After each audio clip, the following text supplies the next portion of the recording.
Coming up, I'll talk about the exoneration of Daniel Penny. I'm also going to reveal how the healthcare mess traces back to one man, Barack Obama. Eric Metaxas joins me. We're going to talk about his latest work. It's called Socrates in the City, Conversations on the Examined Life. Hey, if you're watching on YouTube or Rumble, listening on Apple, Google, or Spotify, please subscribe to my channel. This is the Dinesh D'Souza podcast.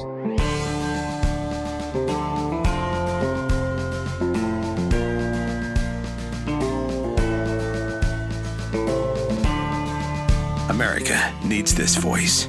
The times are crazy. In a time of confusion, division, and lies, we need a brave voice of reason, understanding, and truth. This is the Dinesh D'Souza podcast. I want to talk about a couple of things in this opening segment. First, a brief remark or two about the verdict in the Daniel Penny case, exoneration, which is great news because, well, Daniel Penny is a hero and he did what good Samaritans are supposed to do. He was tortured and punished for it by the New York criminal justice system led by this ferocious and hideous lesbian activist, Daphne Yoran, or whatever her name is. And on behalf of another miscreant, which is Jordan Neely. This guy was a menace in the subway, threatening people, threatening to kill them. This is the guy that Daniel Penny put into a chokehold. Now, it's sad, of course, that Jordan Neely died, but the idea that Jordan Neely is the true hero is really the message that the Democrats and that the left were trying to send with this prosecution. I say the left because you might say, well, this is just a criminal justice case. Not really. This is the standard case of a left-wing prosecutor, a Democrat, bringing the case to make an example of Daniel Penny. She probably hates him, sees him as an embodiment of white male privilege. I mean, think about it. Who's the privileged person here, if not Daphne Yoran, if not the prosecutor herself? Who symbolizes power? Not some guy riding the subway who intervenes. Rather, it's the system, the prosecutorial machine in New York, which even though Daniel Penny has been vindicated, he had to endure it. And he had to face the suspense, I'm sure the terror to some degree of the fact that he could be put away for years in prison. For what? For doing the right thing. I think we've got to realize from all this that the GOP is the party of Daniel Penny. And Daphne Yoran and Jordan Neely, well, the Democratic Party is the party of those guys. That's the political message of this case. Now, I'm going to have Eric Metaxas come on in a little bit. I'm going to talk to him a little more about Daniel Penny. So let me now pivot to the other criminal case in New York, and that was the assassination of the United Healthcare CEO. And this is Brian Thompson. He was giving a speech, or there to give a speech at an investor conference, and in a gruesome scene, a man pulls out a gun and just basically blasts him to death. Now, weirdly, there was some online sympathy from the left toward the shooter. Again, this kind of twisted sense of priorities led us praise the shooter, or implicitly praise the shooter, by saying that this guy had it coming. Taylor Lorenz, for example, basically goes, something to the effect of, well, people are very disgusted by the healthcare system, and in effect, they're not going to be sad when this kind of thing happens. She even posted the name of another healthcare CEO as if to say, hey, guys, if anyone's looking for another candidate for assassination, you might want to consider this dude. So this is the sick mentality that is out there, and that does not hesitate or is not afraid to manifest itself. Now, the point I want to make here is I want to take seriously this idea that these healthcare companies are greedy, profiteering outfits, that they are led by these horrible CEOs who deserve the blame for what these companies are doing. And I want to very open-mindedly ask the question, is this in fact true? And I want to argue that by and large, what we are seeing here is well, you could call it the bastard offspring, the bastard offspring of one Barack Obama. The culprit, the original culprit, is right there. In fact, I wanted to call this segment Satan's Little Helper, and Debbie's like, I don't know if you can do that. The people at YouTube and Facebook may have a fit. And so we decided, no, we're not going to call it Satan's Little Helper. We just call it the real culprit. That was my watered down title. But the point I want to make is this, that look, in corporate America, you're going to find CEOs that are out to make money. By the way, as they should. That's the job of a corporation, is to sell stuff to consumers and make money. That's why shareholders buy stocks. That's why you buy stocks. That's why if you have money that you've saved up in retirement funds, your pension funds are investing it in stocks for companies to go out and produce products in the market. But normally these products are tamed. Normally the greed of the market, so to speak, is tamed by competition. And it's tamed by the fact that the customer puts a kind of leash on the greed of the CEOs. Why? Because the customer goes, no, your product is not good enough. I'm going to go buy it from someone else. No, you need to improve your product constantly. Otherwise, I'm going to look elsewhere. So, in other words, you may be as greedy as you like, but you're not going to be able to do anything from selling bread to making computer software to selling healthcare if people don't want to buy it. Now, Obama comes in and he changes all that. And here we have to remember how Obamacare came about. You probably do remember, but some of you might not. Obama realized that the opposition of the healthcare industry would have sunk Obamacare.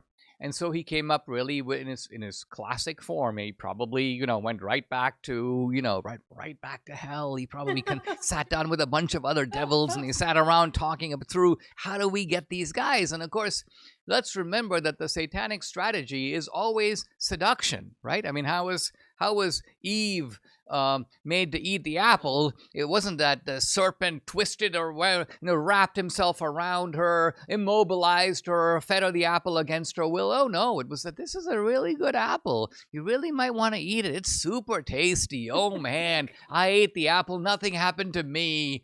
Don't listen to what God has to say. And so this is basically what Obama, he brings in all the healthcare CEOs and he whispers into their ear, listen, at first glance, you may not want Obamacare because after all, the government is going to be controlling it. They're going to be in charge. You don't like that. You want to set your own prices. But guess what?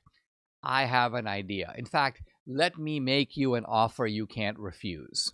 What we're going to do in Obamacare is we're going to grab the average American, even, by the way, the young American who doesn't think he needs health insurance. And we're going to grab people and force them to buy health insurance. We're going to force them to pay for it. And guess what? That is the ideal position for any business to be in. Why wouldn't you want to be in a business where people are forced to take your product?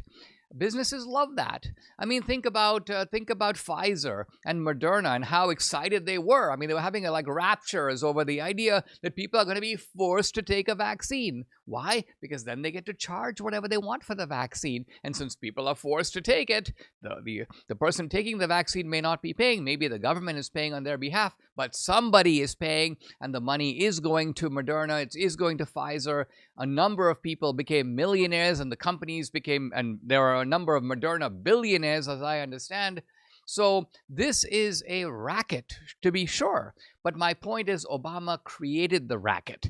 He's the one who sold the healthcare establishment on the idea, the insurance establishment on the idea that they would do well to support Obamacare, as they did, because it would give them the opportunity to force people to do something even if they didn't want to do it, namely to buy health insurance. So a lot of the bureaucracy, a lot of the greed comes out of the crony capitalism that is Obamacare. Now, was this guy, Brian Thompson, part of that? Yes, he was. So are all the other healthcare companies They were all roped into this system. It was a Faustian bargain, but they went for it. And so even though I'm not saying that the healthcare industry doesn't bear some responsibility, it does. I see some doctors now on social media complaining, oh, the doctors are getting screwed. Well, yeah, but you know what? The doctors also went along, or at least some of them did, with the system because even though the system, by the way, imposed restrictions on doctors, one of the restrictions of Obamacare was doctors are not allowed to own hospitals. Now think about it. Why would you need such a rule? What an odd rule to make. But guess what? This is something that the healthcare industry loved for the simple idea the healthcare industry doesn't want competition. They'd love to have a monopoly. And so it's the drive for monopoly. It's the drive for the government to be in your back pocket. It's the drive for the government to force citizens to fork over money to you. This is the root problem with our healthcare system. And behind it, grinning as always, and keeping himself somewhat in the dark, is one Barack Obama. Look, I'm going to be somewhat realistic about my diet in December holiday season. It's generally the worst month of the year in terms of eating right, and I'm inevitably going to find myself, stuffing a few treats and meats and dishes into my mouth, leaving very little room for the right stuff. Now, this won't be entirely easy because Debbie's going to be kind of on my case and she can be kind of eagle-eyed about it, but I do have my ways. I'm not going to go too crazy, but I'm going to, lighten up a little bit. However, I will protect my health by taking this Balance of Nature, fruits and veggies in a capsule. I'm going to take them every single day. Balance of Nature is made from whole fruit and veggie ingredients, and I'm not going to skip taking those daily supplements. It's the one thing I'm going to get right because feeling good is important to me, especially in December. So join me in pushing back against the dreaded December diet crash. Get Balance of Nature today. And here's a deal. Use my discount code America. Sign up as a new customer. You get 50% off plus free shipping and also a money-back guarantee. This is a great December discount, but you got to use my discount code America. Here's the number to call, 800-246-8751. Again, it's 800-246-8751, or go to balanceofnature.com. Use discount code America. You get 50% off plus free shipping. MyPillow is excited to announce the MyPillow Christmas Extravaganza. It's finally here. Get this season's flannel sheets as low as $59.98. Debbie and I love them. They won't last long. Get them while you can. The famous My Slippers, these haven't been on sale for over a year. Regularly priced $119.98, but for a limited time now, just $59.98. And the 6-piece towel sets are back in stock. Limited quantities, only $29.98. With hundreds of MyPillow products, there's something for everyone on your Christmas list. Give people things that are useful and practical. Bathrobes, duvets, quilts, down comforters, and so much more. Here's the number to call, 800-876-0227. Again, it's 800-876-0227. Or go to MyPillow.com. Use promo code Dinesh. Save on the MyPillow products. Flannel sheets as low as $59.98. 6-piece towel sets, just $29.98. But that's not all. They're extending their 60-day money-back guarantee to March 1st, 2025, plus all orders, $75 or more, ship absolutely free. After a brutal reign lasting now more than several years, decades, Bashar Assad, the dictator of Syria, is out. And when I say out, I mean he has been ousted, he has been toppled. His prime minister is under arrest. He has decamped and received asylum in Russia. Russia has been a stalwart ally of Assad and of the Alawite regime in Syria. And Syria has now been overtaken by opposition forces. Now, who are these opposition forces? This is a very tricky question because, as often happens in any kind of revolution, you've got different groups that are resisting the regime, often with different motives and different reasons. This was, by the way, true when the Shah of Iran was ousted in Iran. This goes all the way back to 1979. He was opposed by students. He was opposed by business communities. He was opposed by religious groups, minority religious groups. He was opposed by left-wing socialists. He was opposed by radical mullahs. And ultimately, there was a squabble for power, and the mullahs took over. In fact, the mullahs then turned against many of the other groups that had worked with them to get rid of the Shah, and the mullahs got rid of them too, establishing, of course, the Iranian Revolution. The situation in Syria is very murky, and even in the days leading up to this toppling of Assad, by the way, I couldn't tell you how many foreign policy experts I saw making videos about how Assad is not likely to fall. Ian Bremmer is a really good example. He's kind of your standard foreign policy establishment type, and he's like, here's why Assad is not going to fall. And then a few days later, in his new video, here's why Assad fell. So this is almost similar to, like, what's his name? Election Nostradamus. Here is why Kamala Harris is sure to win the election. Here is why she didn't win and my marvelous keys didn't work. So this all makes us more and more, I think, appropriately skeptical of these so-called experts who actually frequently and constantly get it wrong and rarely show any kind of introspection or remorse. Now, Trump weighs in a few days before the fall of Assad, and he says that opposition fighters have taken over numerous cities in a concentrated offensive. They're moving on Damascus. And he says that this is even Russia is not able to stop them because Russia is tied up with the Ukraine war. And he goes on to say, Syria is a mess. And he says, but the United States should have nothing to do with it. This is not our fight. Let it play out. Do not get involved, all caps. By the way, very sensible advice here, because in some of these situations, first of all, not only do you not have full knowledge of what the situation is, but you don't necessarily know who's going to emerge triumphant. Yeah, Assad is a bad guy. Of course, in foreign policy, the key question is, how do we prevent him, even if we could get him to be overthrown? At what cost? What is the U.S. involvement? Who are we supporting? Turns out we don't even know who we're supporting. Here's an interesting article in the Los Angeles Times, which says, in Syria, militias armed by the Pentagon fight those armed by the CIA. Evidently, the Pentagon and the CIA, I mean, our bureaucracy is so huge that they apparently don't even talk to each other. They're funding different militias, and this might be okay if the militias were fighting on the same side. They're apparently fighting each other, quite apart from fighting Assad. So this is, the stupid man's version of foreign policy. When one looks at the Middle East in general, we find a kind of depressing pattern. And the depressing pattern is that the two main forces of power tend to be, on the one hand, some kind of secular dictator, aka the Shah of Iran, aka Saddam Hussein, aka Bashar Assad, on the one hand, or, by and large, some version of a radical Islamic movement on the other, aka the Iranian revolutionaries, aka the forces of radical Islam that have now largely taken over Iraq, aka the forces of ISIS and / Al-Qaeda that are active in the campaign against Assad. Now, we're being assured by some of the neocons today that the radical Muslims are not the ones who are taking over Syria. Seemingly, Syria is being ruled, at least as of right now,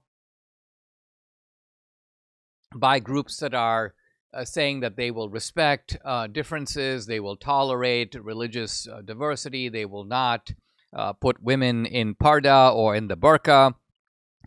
No one really knows if any of this is true. And I think that making confident predictions about how these countries will turn out is a kind of a fool's errand. So think about it, when you have to choose between an Assad, who is an obvious thug, but a thug by and large who opposes the radical Muslims, or you get the radical Muslims who are in some ways closer to the people perhaps, because after all, these are Muslim parts of the world. The vast majority of people there are Muslims. Debbie and I have had this conversation a few times where I go, listen, in Muslim countries, the majority of Muslims, by and large, are going to want some form of Sharia law. And quite honestly, if you give them democracy, that's what they're going to vote for. So which is better? A secular dictator who is going to rule with an iron hand, but prevent the ascension to power of radical Islam, or the radical Muslims who are going to be extreme in their own way, are going to establish some form of rule. I mean, let's look at the examples that we have now. Look at the Taliban in Afghanistan. Is that a model to be followed? Look at the mullahs in Iran. Is that a model to be followed? No. So I think this is the rational basis behind Trump's statement. Listen, this is not our fight, because not that the U.S. has no interest in the region. We have an interest in the region, but it's a pretty modest one. Our oil interests in the region, which were considerable after World War II, are greatly less now. And so we don't have to be meddling in everything that happens in that region. Part of it is now there are other countries like Israel that may have a stronger interest in the region. Well, let Israel intervene in that case, because they have more at stake and they're closer to the situation than we are. So I think for these reasons, we have to look with caution on what's happening in Syria. Obviously, there's a part of me that's very happy that Assad is out. He is definitely a bad guy. But whether he will be replaced by people who are improvements, well, that remains to be seen. Are you feeling overwhelmed by the increasing cost of health insurance? Have you had enough of not having control over your healthcare dollars? Introducing ShareRight. It's healthcare done the right way. At ShareRight, you're not just a number, you're part of a caring community. And forget about paying excessive premiums. With ShareRight, you stand to save 30 to 50% compared to health insurance. So think about what you could do with all those savings. But it's more than just savings. ShareRight ensures you have access to the care you deserve precisely when you need it, from routine checkups to unexpected emergencies. With ShareRight, your healthcare is their top priority. Empower yourself today by taking control of your healthcare costs. Visit shareright.org/Dinesh to learn more. See how much you can save. Visit shareright.org/Dinesh. That's shareright.org/Dinesh for healthcare done the right way. Guys, I'm delighted to welcome back to the podcast my friend Eric Metaxas. He's host of the Eric Metaxas Show. His website, ericmetaxas.com. He's the #1 New York Times bestselling author of Bonhoeffer. He's also written a bunch of other books, including his Atheism Dead, Letter to the American Church. His latest work is Socrates in the City, Conversations on the Examined Life, Volume 1. Eric, welcome. Thanks for joining me. Just today, in fact, just moments ago, Daniel Penny acquitted, even on the lesser charge. It looks like they tried to get him on the more serious manslaughter charge. That wasn't working, so they dismissed that one. I think the prosecutor thought, we're going to get him on the lesser charge as a kind of compromise verdict by the jury. But the jury comes in and acquits him. What is your reaction? And how do you think about this, not just from a legal point of view, but also kind of from a moral point of view? Well, Dinesh, it's not complicated. We're seeing a revolution in America. I would submit to you that things have gotten so bad in this country that all kinds of people who have been sleeping are waking up. The people on the jury, New Yorkers, average New Yorkers, many of whom probably ride the subway, they're not buying the lunatic Democrat lie that the criminals or those who are threatening people on the subway, that they're the victims. They're not buying that. That narrative will not work anymore, because these people have had their lives threatened. They are on the subway with their kids. They're on their subway going to difficult jobs. They're fed up. So, of course, the woman prosecutor, she's not part of that group. She's not riding the subway. She hates white do-gooders like Daniel Penny. She sees them as the oppressor. She's insane. Alvin Bragg is another one of these lunatics. There are plenty of these liberal elite lunatics. And what they're selling, even people of color are no longer buying this. They were told for decades, you got to go with this. These are the Democrats, they're for you. They realize, no, we don't go with that anymore. That's why many of them voted for Donald Trump. Something has changed. Things got so bad that eventually the lies pile up and you say, you know what? We're simply not buying it anymore. Listen, I have ridden the subway. The day of the election in 2016, a bunch of thugs got on the subway car and said, did anybody vote for Trump? Did anybody, trying to threaten the whole subway car? I raised my hand. I said, I voted for Trump. I'm thinking, I'm in my 50s. Like, come at me, 21-year-old punk. Come on. Like, you're going to dare threaten people over whom they voted for. When you speak up, everybody is like, it gives them courage. And that's why I spoke up. And I got to tell you, Dinesh, no kidding. After I was threatened that day, when I got off the train, a big guy, I don't know if he was Hispanic or whatever, says to me, I just want you to know, if it got, crazy in there, I had your back.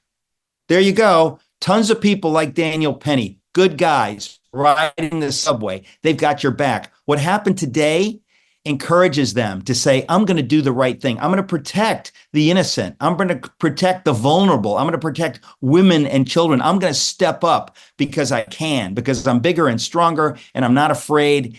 It's an amazing moment in this country. And I think this sends a signal almost as large as Trump's win in the election. It sends a huge signal to criminals, to police, to cops, to law enforcement. It sends a huge signal. So this is just a glorious day. Praise God.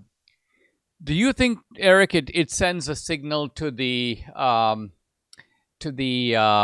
to people like the prosecutor? And I say that because look, she still put him through all this, right? He had to stand there, and it could have been that if it went the other way, they would put him in handcuffs and lead him away for, a year, 2 years. So that's the idea of being tortured by the process itself, even though in this case it came out okay, as long as these cases continue to be brought, they make you think twice about whether or not to be a good Samaritan. Well, Dinesh, I'll say this. First of all, you have been a heroic victim of that satanic process. I have been a victim, much less than you, but I don't normally talk about it. I have been a victim of that. We need to stand up. We need to fight. And there is no doubt that folks like this woman prosecutor, and again, these are liberal lunatics. They're as out of touch with the working class and the working men and women of New York City or around this country than anybody. I mean, they might as well work at the UN or live in Brussels. But the point is, a verdict like this sends a signal to them. Next time, don't bother, because people are waking up. You probably won't get a jury that's going to go along with your lunacy. And of course, people like this prosecutor, she's now going to be demonized in the press as the lunatic that she is. She's not some hero. She's crazy. And your average New Yorker knows that she's crazy. So this is not, what does Nancy Pelosi think? What does Alvin Bragg think? What does your average American think? And your average American thinks that Daniel Penny is a hero. It is sad that this guy died, but Daniel Penny is a hero, and we need to step up and thank them. We need to thank them, because he didn't need to step up. He could have done what most people do, is shrink back. By the grace of God, he spoke up, he stepped up. You and I speak out. We need to do that, and God will have our back. However it turns out, we got to do the right thing. It's almost, Eric, as if I think about the famous biblical story about the Good Samaritan. Now, in the story, the Samaritan comes later after the thief has already beaten up the victim and presumably taken off. But you can almost move the story a little bit forward and imagine the Samaritan showing up while the thief is robbing the victim, and then ask, what would the right thing be to do? And it answers itself. The moment you frame the dilemma that way, Of course, it's the duty of the Samaritan in that situation to intervene. It would make no sense for the Samaritan to say, all right, let me wait until the beating is completed and the thief is made off, and then I will administer aid. That makes no sense at all. So I think this brings a little bit of moral clarity to this situation. Let's pivot a little away, if I may, Eric, for a moment, and ask you about the Trump appointees. It looks like Trump has, Trump is basically letting people know that it's not business as usual. He's got appointees that seem to be driving the Democrats and the left up the wall. Kash Patel, Tulsi Gabbard, Robert F. Kennedy Jr. I mean, a pretty motley and diverse lot, and yet a lot, you can almost say, calculated to drive the other side insane. Do you agree that Trump is doing a little bit of the up yours, if you will, with his appointees? And second of all, how do you review the field? Well, I mean, it's an interesting thing because there's the perception and then there's the reality, and in some cases they complement each other. But yeah, the perception is that he's doing this to gig his enemies. But the fact is, he is appointing people who are going to do the job of the American people, and that alone drives the enemies crazy because they hate the American people. They're the globalist lunatic elites. They couldn't care less about the people of this country any more than this insane prosecutor cares about the people who ride the subway. She doesn't care. She doesn't ride the subway. And so Trump is appointing people who are going to get the work done. And what is the work that needs to be done? It's to take a flamethrower to the deep state, to take a flamethrower to the bloated satanic bureaucracy, which makes George III and the tyrannous British look like good guys. We are dealing with something so entrenched, so evil. It has built up over decades. Now Trump is awake. He has been tortured by the process. He understands what he's up against. And so it is a beautiful thing. And listen, this is the famous scripture, Romans 8:28. All things work together for good for those who love the Lord and are called according to his purpose. All of the hell of the last 4 years, the last 8 years, all of these horrors have had the great effect of waking up the sleeping giant, which is to say we, the people, of waking up Donald Trump. He's not the man he was in 2016. He's not appointing Mike Pence. He is appointing people that are warriors. And all these terrible things had to happen to wake people up. And so Donald Trump understands he has a job to do. And, it's funny because it's one thing to sort of tweak our enemies. It's another thing to know that I'm just here to do the job. And I'll bet you that as much as he is tweaking his enemies, I'll bet you he's actually playing his cards close to his vest, that there's going to be stuff that he's going to do that he hasn't yet mentioned when he gets in the White House, that he's not going to bring it up now. But he's got all kinds of stuff up his sleeve because he knows the work that needs to be done is huge. And you've got to get the right people. You've got to get warriors in there, not nice guys, warriors who understand we're fighting for the American people. So I couldn't be happier with what I've seen. And I think we've got much more that we will be seeing. I mean, Eric, I couldn't agree with you more on this. I think that when the election day itself, I felt this overwhelming sense of relief. But it was more relief of having averted a catastrophe. It was the relief you feel when your SUV doesn't go over the cliff and plummet down into the ocean, But that's a long way from feeling even a glimmer of hope that a lot of the terrible things that have been done to this country over the past 4 years are going to be undone, let alone that people who have been ignored, forgotten, sidelined by both parties are finally going to be represented in Washington. In other words, that this idea of making America great again is being taken seriously and measures being put into place to actually implement it. You are the author of the great book on Bonhoeffer, now a film. And what is the lesson of Bonhoeffer for our time? Is it what you alluded to earlier, which is, listen, whether a small or large act of courage is being asked of you, do it, because in doing it, you motivate and inspire others. Is that the Bonhoeffer lesson, or is there something broader than that? Well, I mean, first of all, that's why I say to everybody, please see the film. It's not officially based on my book. Who cares? It is a great film about one of the greatest figures in history, certainly in the 20th century, a man who lived out his faith. How many Christians do you and I know who do not live out their faith? They play patty cake with the devil. They say, well, I want to be civil. There's a time to be civil, and there's a time to go to war with evil. Dietrich Bonhoeffer understood the time had come to go to war with evil. That's what your faith leads you to do, to stand against evil and to be a hero, to be willing to risk your life. How many patriots who do not even call themselves Christians risked their lives, gave their lives for liberty, for what's right and good and true? And that's what God is calling everyone to do. And absolutely anyone who dares, I'm a Christian. Well, if you're a Christian, you need to live out your faith. And if you want an example of somebody who does that, you look at Dietrich Bonhoeffer. Dietrich Bonhoeffer's life. And again, the film, it's a lot quicker than reading my book. It's a great film. Be in theaters, it's going to be leaving theaters soon because the progressive Christian lunatics have been criticizing it and screaming about it. If you can get to a theater, hurry up and see it. It's a great film. You can bring your kids, bring your liberal neighbor. Everybody will love it. My book on Bonhoeffer, of course, came out in 2010. And it's funny, Dinesh, when I wrote it, I could smell that this is in our future in America, that somehow what happened in Germany with the church being 100% guilty and saying that, well, we don't want any trouble. We just want to have a nice church service. They were unwilling to speak against evil. They gave themselves sort of religious lies, cover excuses of why we don't need to get political. Complete nonsense. It's not biblical. It makes no sense.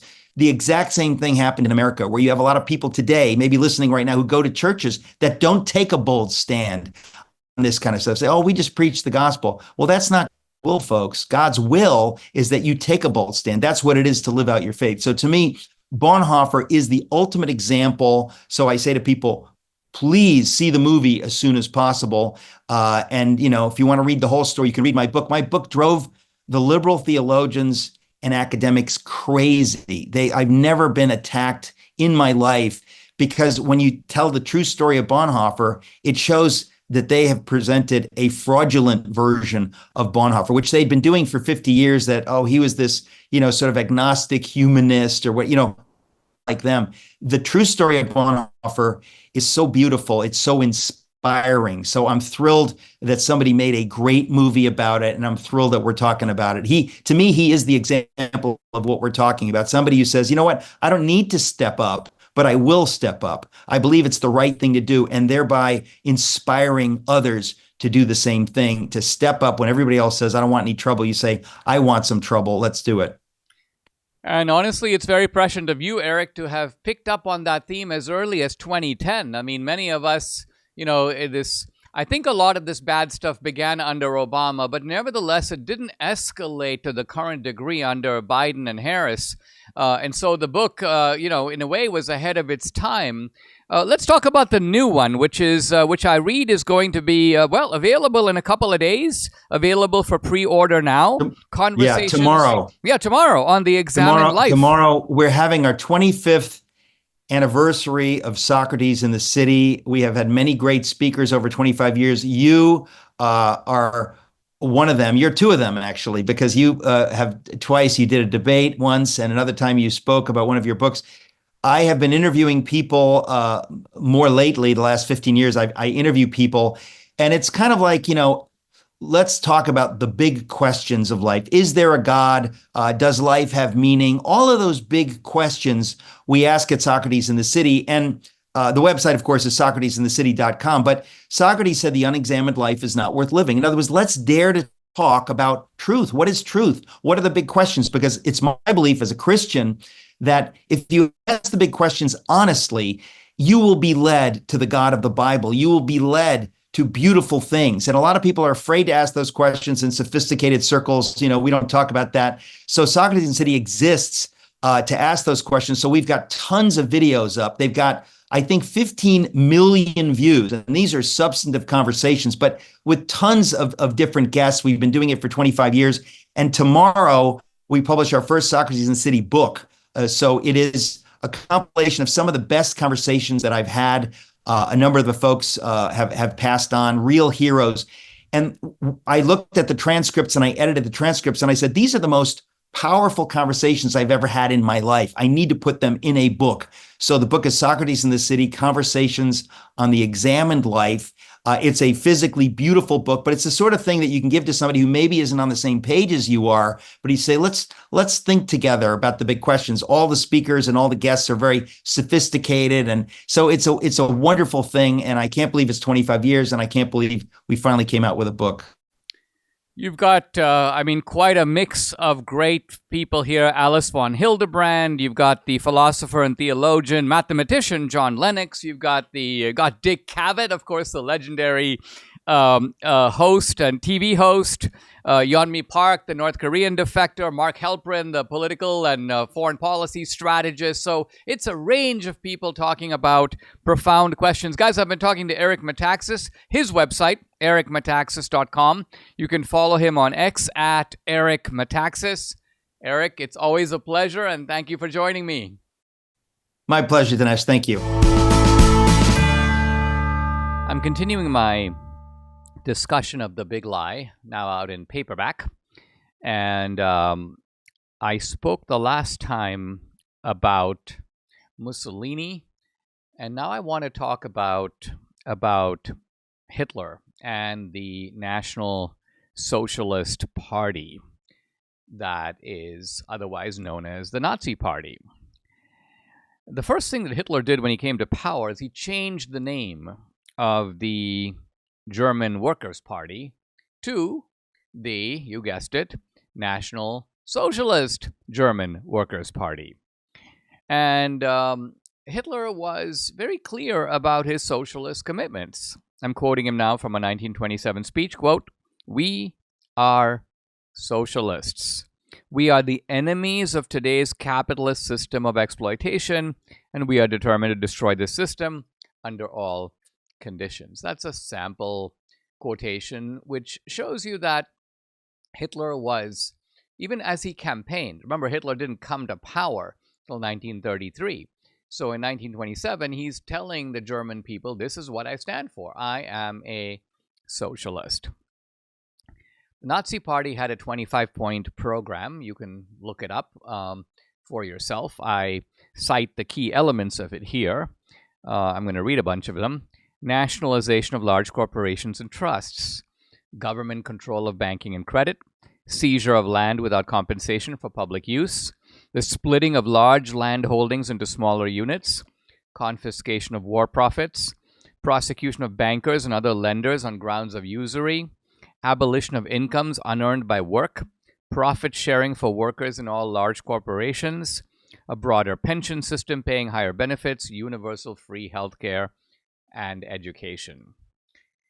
Interestingly, this is not even all classic socialism. It sounds more like modern democratic progressivism. In fact, if you read the Nazi platform without knowing its source, you could be forgiven for thinking you were reading from the 2024 platform of the Democratic Party, or at least a platform drafted by people like Bernie Sanders, Elizabeth Warren, perhaps Kamala Harris herself. Now, some of the language is out of date. If you obviously were talking about a document that came out more than a century ago, Democrats don't talk about usury, but they'll talk about Wall Street profiteers or Wall Street greed. So with a few swapping out of terms, swap out usury, put in Wall Street profiteers, swap out Nazi, put in Democrat, it kind of all works. And in fact, if you were to read this kind of platform, I'm pretty sure you'd get thunderous applause from rank and file progressives and Democrats. Now, the progressive intelligentsia is very eager to distance the Nazi platform, and in fact Hitler, from socialism. And how do they do this? Well, what they say is that the Nazi Party had a socialist wing that was headed by the Strasser brothers, Otto and Gregor Strasser. And they go, notice that Otto Strasser was expelled from the party in 1930. He went into exile, and Gregor Strasser was killed on Hitler's orders in 1934 during the so-called Night of the Long Knives. And so the theme of the progressive leftist people like Robert Paxton today is, look, Hitler kind of got rid of his left-wing faction by pushing out the Strasser brothers. And but this story is a little more complicated than that. The Strassers were key figures in the party. They were close to Hitler. In fact, the Strassers wrote the Nazi platform along with Hitler himself. And ultimately, the reason that Hitler pushed out Otto Strasser is he wanted to start his own party, which he eventually did. And the other Strasser stayed in the Nazi party, and Hitler had appointed him head of the party in northern Germany, northern and western Germany. So why did Hitler have this guy Strasser killed? Well, it turns out there was a big fight inside the Nazi party. And we can see the fight in a statement made by Goebbels, who was a close ally of Strasser. And Goebbels, as you know, became ultimately Hitler's propaganda minister. Now, writing in his diary, Goebbels asks the following question about National Socialism. What has priority and what comes second? In other words, you have national and you have socialism. You have nationalism, you have socialism.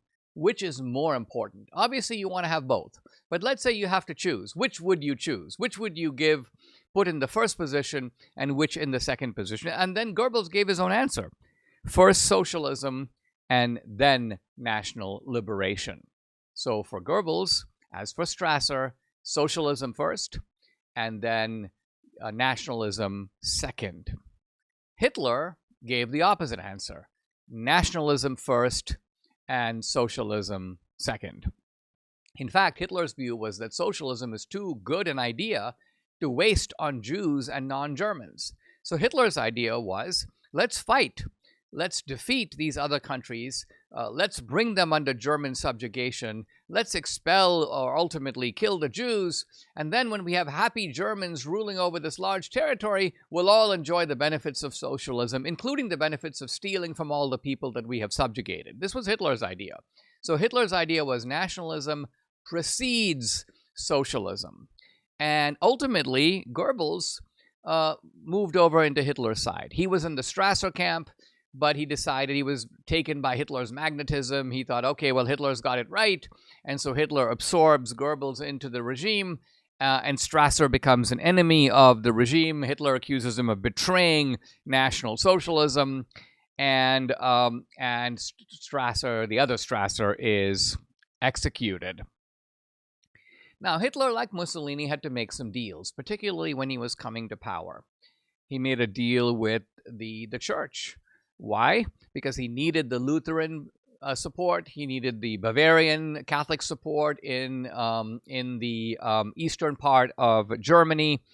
And he also needed big business at the beginning, both to keep the economy humming and also to supply him with vast amounts of war material that he was going to need in the invasions and battles ahead. So Hitler's goal was, let's make nice with the church and the business community until I can get full control, and then I will bring them to heel. Then I will bring them under my thumb. Then I will subjugate them in the way that I want to from the outset, but can't because I don't have full power. So this is what I was alluding to a couple of days ago, last week, when I talked about the fact that principles and practice are two different things. You're never going to get a one-to-one match of principles and practice, and that's true in any situation, even on our side, or whether it's the left or whether it's us. You know, Reagan comes into power, Reagan implements a number of aspects of his agenda, but not all. Other things have to wait, and some things will have to wait to come after Reagan's own day. The same is true with Trump. We have the Make America Great Again agenda. Some of it will be implemented, ideally a good bit of it, but probably not all of it. And so what Hitler's doing here is waiting until he's able to establish full control. Then he's going to put full socialism, you may say, in effect. But of course, that doesn't happen. Why? Because the war didn't end well for Hitler. It ends in total collapse for Nazi Germany. And so then you have the end of Nazism. Of course, total collapse for Italy. That's the end of fascism, of the Mussolini brand. And then somewhat later, in 1989, between 1989 and 1992, the collapse of Soviet communism. So toward the end of the century, many people would look back and go, wow, looks like we have defeated collectivism on all fronts. Why? Because communism is dead. It has been completely discredited. Fascism is dead. It's been completely discredited. Nazism is dead. It's been completely discredited. But this is, in fact, a little bit of a short-sighted view. And it's, in fact, wrong. It's wrong because of those three, fascism, Nazism, and communism, only one of those three was, in fact, tried and collapsed of its own weight, and that's Soviet communism. Soviet communism was tried from the early teens, or the late teens, all the way to the end of the 20th century, and it did collapse, and it did collapse largely of its own weight. Fascism and Nazism did not collapse of their own weight. They were defeated militarily from the outside. And so it is, I suppose, theoretically possible for someone to say, well, fascism and Nazism could work. But they just weren't given a chance to work because Hitler and Mussolini got into an international war and they were defeated militarily, and so their ideas weren't really tried. I think it's very interesting that these ideas of fascism and of Nazism in a somewhat modified form, but not a radically modified form, are still with us today. But they are with us today now under a different name.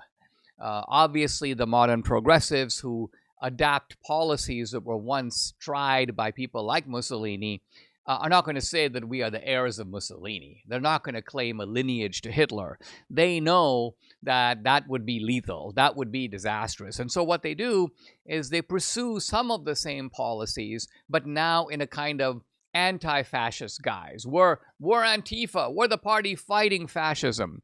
And so you have a situation where you have to look at what fascism is, what it means, what its policies are, to recognize the fascist streak in the left and in the Democratic Party today. These are really old ideologies now marching on a different continent, ours, under new colors. We could call it, I suppose, a fascism for the 21st century. Subscribe to the Dinesh D'Souza podcast on Apple, Google, and Spotify, or watch on Rumble, YouTube, and SalemNow.com.